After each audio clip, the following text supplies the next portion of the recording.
El senyor Nonetes. El senyor Nonetes era molt delicat. Tant que si un centpeus caminava per la paret, ell ja no podia dormir per culpa del soroll.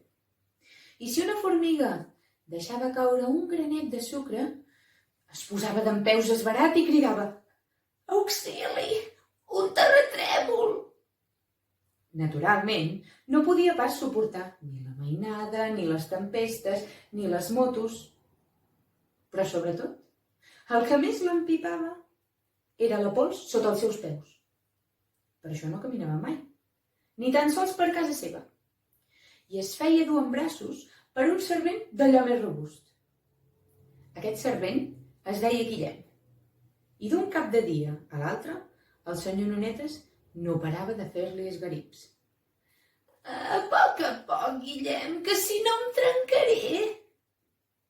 Com que mai no caminava, es tornava cada cop més gros. I com més gros es tornava, més delicat semblava. Fins i tot les durícies de les mans d'en Guillem el molestaven. «Ai, però Guillem, quants cops t'he de dir que t'has de posar els guants per portar-me?» En Guillem bufava i amb penes i treballs es posava uns guants que li haurien anat grans fins i tot a un hipopòtam.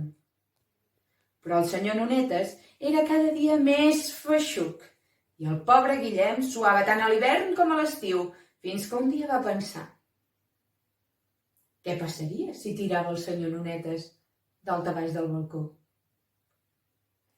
Va passar que justament aquell dia el senyor Nonetes s'havia posat un vestit de fil blanc i quan en Guillem el va tirar dalt a baix del balcó, va caure sobre un cagallonet de mosca i es va fer una taqueta als pantalons.